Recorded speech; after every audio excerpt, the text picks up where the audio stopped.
É isso aí, a gente vai continuar a falar sobre as cólicas, prisão de ventre também, que eu sei que as mães em casa estão prestando atenção, porque em algum momento da vida da criança isso acontece. Por isso, a gente trouxe aqui o pediatra, que você já conhece, está sempre aqui com a gente, o Dr. Moisés Schensinski. Bem-vindo novamente, Obrigado. Bom dia. Bom dia. E também duas mães com casos distintos. Primeiro, a Fernanda, que é mãe do Leonardo, que tem 7 meses agora, que teve prisão de ventre até os 4 meses de idade. Já aqui do meu lado está a Célia, que é mãe da Ana Clara, de 1 ano e 1 mês, que está fofíssima aqui, e que começou a sofrer de prisão de ventre após os 4 meses. Então, no caso da Célia, quando você voltou a trabalhar, você introduziu o leite em pó, é isso? E aí que ela começou a ter as cólicas? Isso, as cólicas e a prisão de ventre. Então, durante a amamentação, só peito, ela não teve? Não. O que acontecia?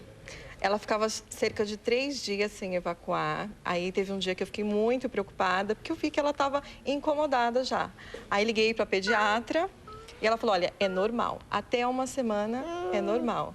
E realmente, aí foi substituindo a alimentação e ela veio melhorando.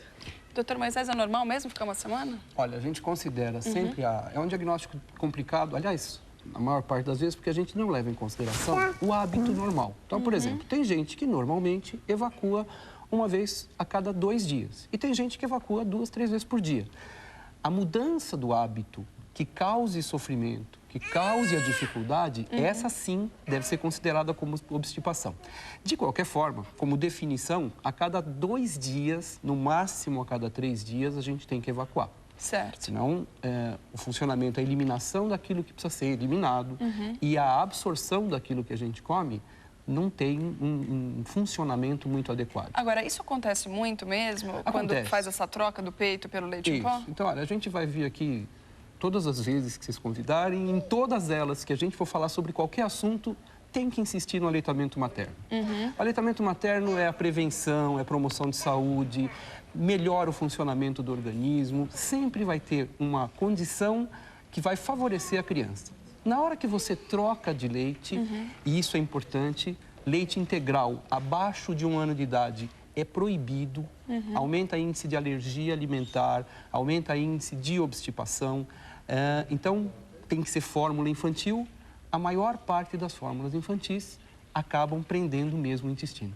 A gente vai continuar com esse assunto, mas a notícia aqui é prioridade, Celso, jornalismo agora. Obrigada, Celso. Então, quando a gente for introduzir esse leite em pó, a gente pode ir substituindo aos poucos o peito, dá um pouquinho, depois começa um pouquinho mais. Pois é, o ideal é que enquanto a mãe fica em casa, não se dê outro leite para a criança. Você imagina que cada vez que a criança vai se alimentar, você está com o peito ali, o leite ali e você dá alguma outra coisa. Agora, se a mãe precisa trabalhar, armazena o leite do peito? Uma das primeiras opções e das orientações é isso. Existem bancos de leite que dão essa orientação. Existe uma técnica apropriada para retirar o leite, para conservar o leite e para reutilizar o leite. O leite precisa ser sempre aquecido em banho-maria, ele não pode ser aquecido, né, no fogo mesmo. Agora, no caso da Fernanda. Fernanda, conta um pouquinho da sua história. Na verdade, ele começou com essa cólica a partir dos 1 mês de vida. Eu acreditava que seria por causa da minha forma de alimentação, né?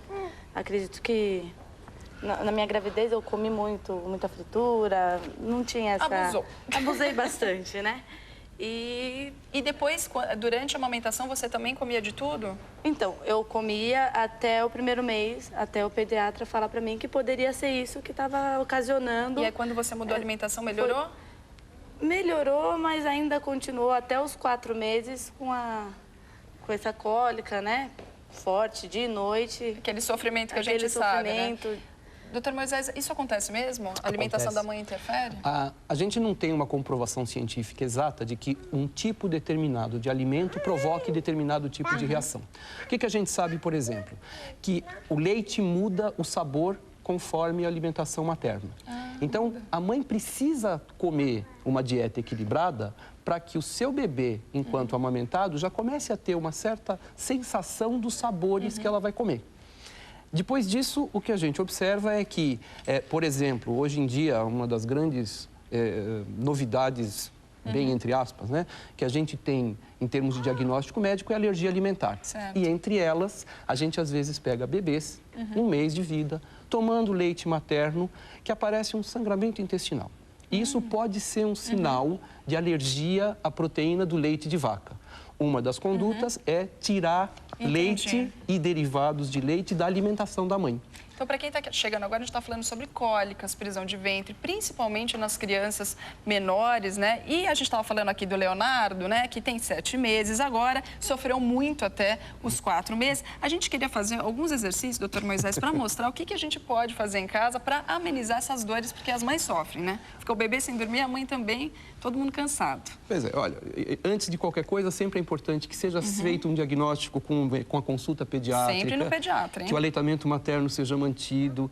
Teve um trabalho agora que foi feito aqui em São Paulo, Curitiba e Recife, com crianças de 4 meses a 1 ano de idade e mostrando que entre 4 e 6 meses de idade já tinha criança comendo massa pré-preparada, alimentos congelados. De 6 meses a 1 ano, refrigerante, bolachinhas recheadas.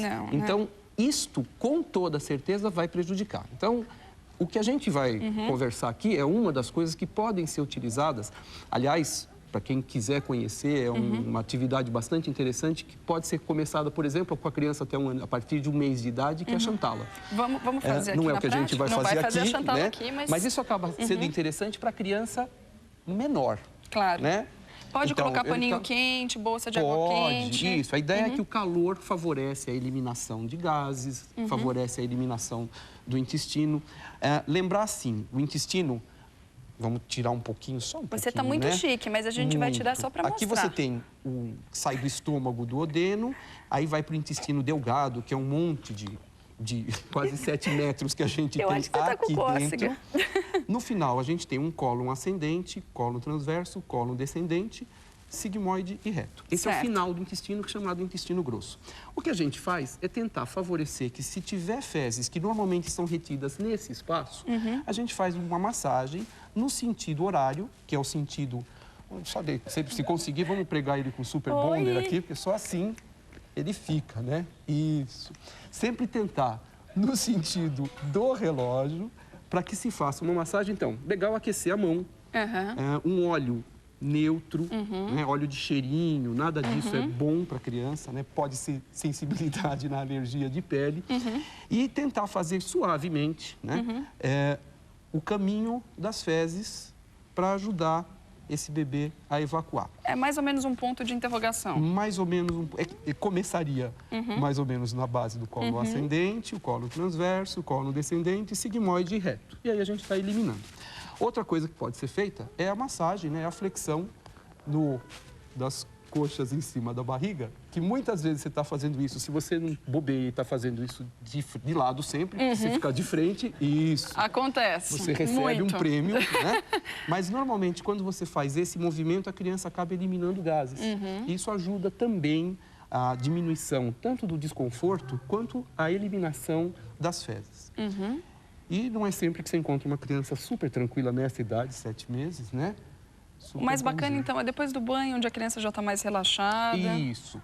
O ambiente tranquilo. A mãe pode, por exemplo, sentar aqui, né, no pé da criança, a criança deitadinha com o pé para cima e a mãe fazendo essa estimulação. Essa estimulação, nós estamos falando do intestino, mas isso pode ser feito, essa massagem, por exemplo, que é a Chantala, pode ser feito na criança. Isso ajuda bastante. Principalmente, talvez, acho que mais importante até do que o intestino, do que a criança, é o vínculo mãe e filho. Mãe e filho. Toda criança que se sente mais segura, que se sente acolhida, que se sente protegida, ela vai ter cada vez menos chance e possibilidade de ter qualquer outro tipo de sintoma. E também um recado para as mães que estão em casa, só para a gente finalizar, né, doutor Moisés? Nunca fiquem. Segura, segura. É isso. Criança está com vontade, deixa a criança ir onde for, né? Nós estamos falando de crianças pequenininhas. Em crianças um pouquinho maiores, quando a gente vai... Não tenha que ter pressa de tirar a fralda.